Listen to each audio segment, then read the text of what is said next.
Hello student, we are studying our first chapter, that is the introduction to energy sources. In last video we have seen about the conventional and non-conventional energy sources. Also we have covered the characteristics of the sun and we started this structure of the sun. In that we have seen three different parts of the sun, and which is the main part of the sun. The first part is the solar interior, second part is the photosphere, and third part is the solar atmosphere. The first part is the solar interior, and this solar interior consists of the two parts, which is the innermost part of the sun, that is the core, and second is the convective zone. And the second main part of the sun is a photosphere, and which is the outer layer of the convective zone, and third part is the solar atmosphere. It consists of two main parts again, that is the chromosphere and the corona. And the corona and chromosphere forms the solar atmosphere. Now in this video we will see in a detail, that is the structure of the sun and the three main parts of the sun.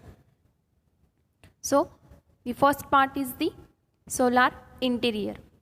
The solar interior constitutes the main mass of the sun and has gases at a pressure of a billion atmosphere and the temperature of 8 into 10 to the power 6 to 40 into 10 to the power 6 Kelvin.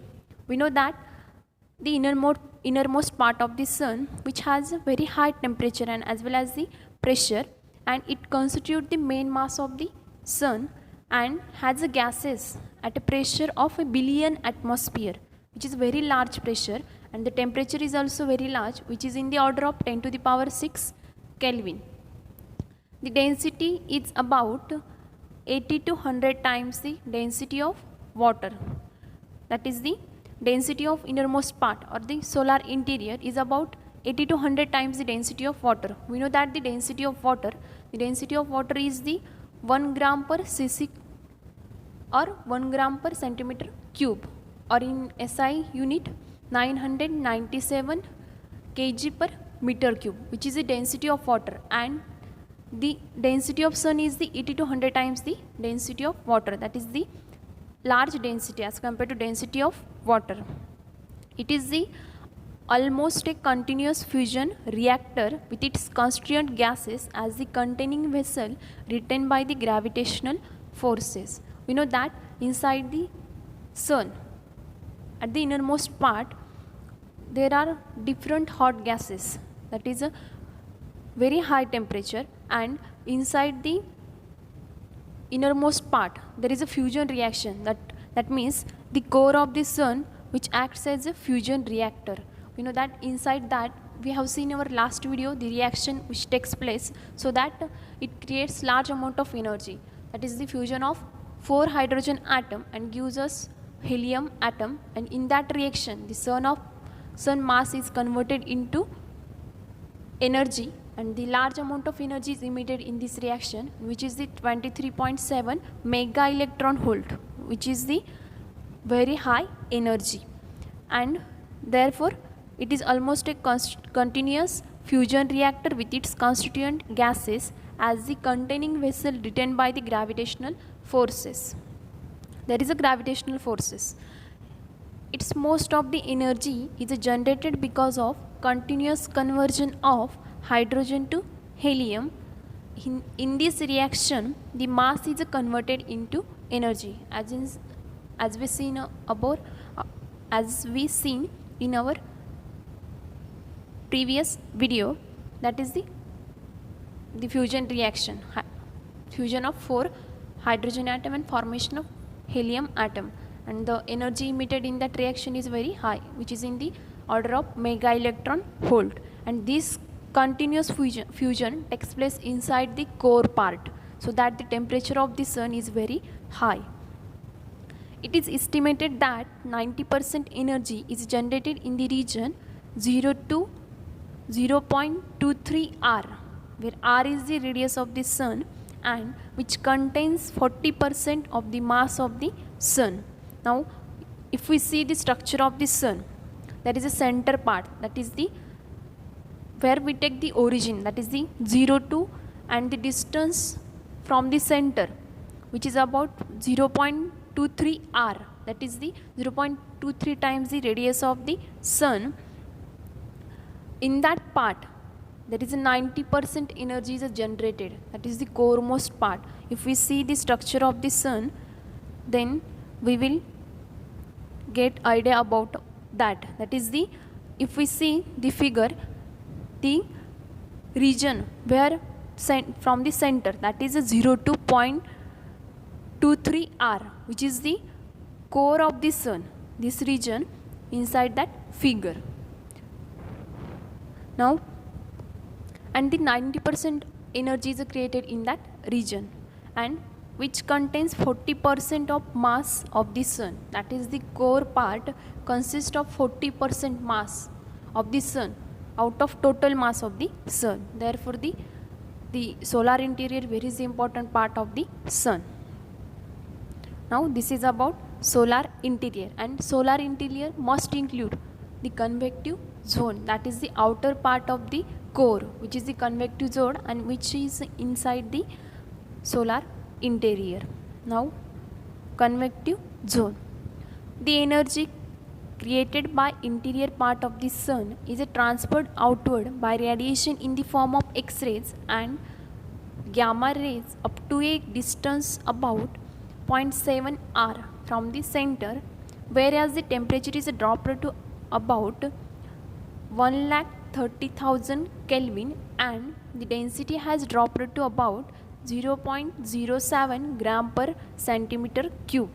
This is about the convective zone. That means if we consider the figure, in that figure the distance 0 to 0.23 r is the interior part, that is the core part, and outside that region there is a distance, that is the from center, which is the 0 to 0.7 r and 0 to 0.7 r.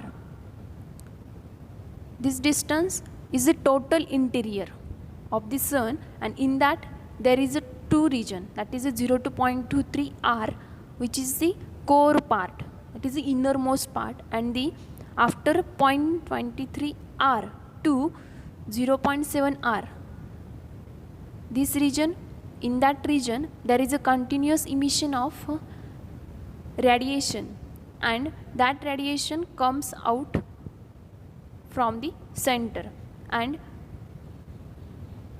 from the center the radiation comes to the convective zone, that is the in the region which is shown in the figure, convective zone, and in that part there is all radiation of the suns, and this region is the convective zone.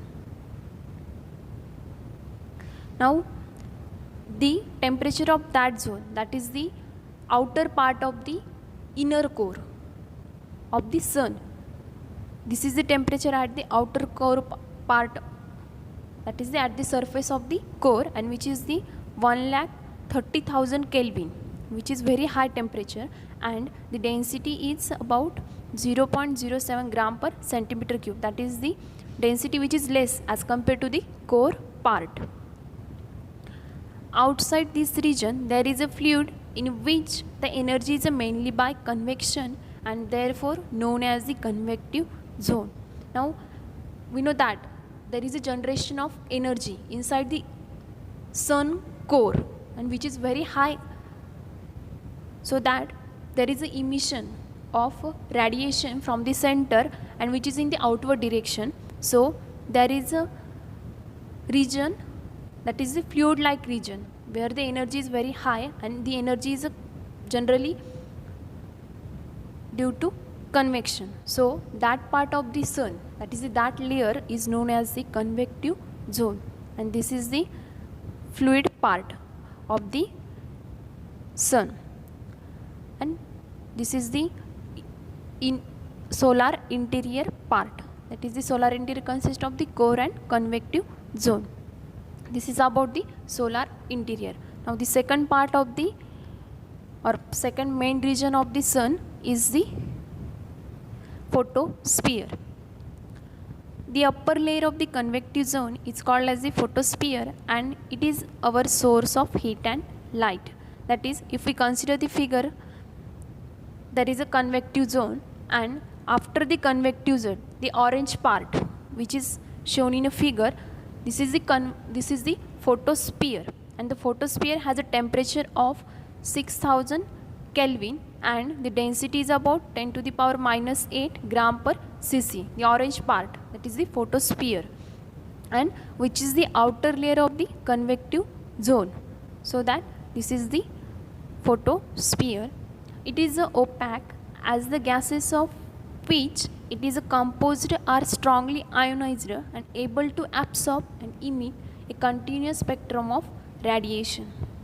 That is, it is the opaque part. Photosphere is the opaque part, and which consists of strongly ionized gases, and these gases are able to absorb and emit continuous spectrum of radiation. We know that the energy created inside the earth core, and this energy is radiated, that is the X-ray and gamma rays, and through the convective zone, and after that which absorbed by the photosphere, and photosphere absorb all the radiation and emit again, that is the continuous spectrum of radiation. This is the function of this photosphere, which absorb total radiation and again emit as a continuous spectrum of radiation.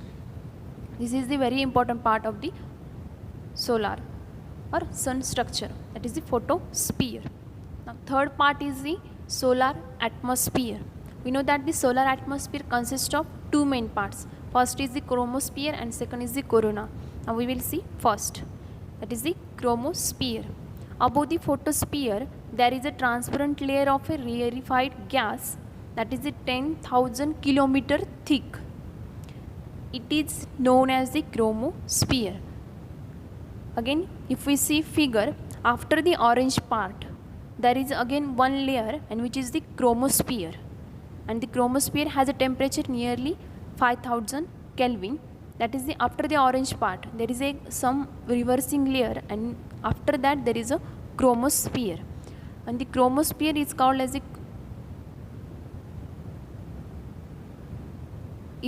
chromosphere because it's red color. We know that there is a fusion of hydrogen inside the interior of the earth, therefore there is an emission of radiation in the form of energy, and due to that there is a spectrum of hydrogen atom, and due to that spectrum we will get the red color, and the red color is in the chromosphere. Therefore this layer or this sphere is known as the chromosphere, and which is about 10,000 kilometer thick transparent layer that is the chromosphere.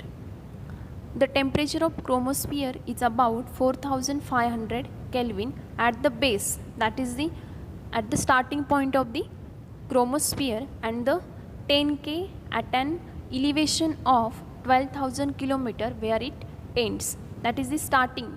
Suppose there is a layer of the chromosphere, and at the starting temperature at the base of the chromosphere the temperature is the 4500 Kelvin, and at the end, which is the 10 to the power 6 Kelvin, at an elevation of 12,000 kilometer where it ends. That is the temperature of the chromosphere. It contributes by a factor of 10 to the power minus 3 to the total energy emitted by the sun. That is the contribution of the chromosphere inside the sun energy, which is the 10 to the power minus 3. This is the chromosphere. Now the second part of the solar atmosphere is the corona. The last part is the corona. It is the whitish glowing layer that may be observed in all beauty only during total eclipse. That means corona is the last part of the sun, and which is the whitish glowing layer which makes the sun beauty, and it is observed very well during the total eclipses of the sun. It is made up of highly ionized gases of very low density. The corona is made up of highly ionized gas, and the gases has very low density.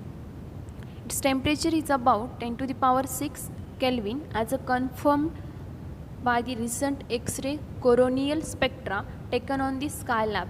That is the recent technology, that is the X-ray coronal spectra, and which is taken on the Skylab. The temperature of the corona is the 10 to the power 6 Kelvin, and this is the last part of the sun and which contribute to the solar atmosphere. That means the solar atmosphere is formed due to two main part, that is the chromosphere and the corona. These all are the structure, these all are the solar atmosphere. Now at the end, that is the corona, the sun structures end.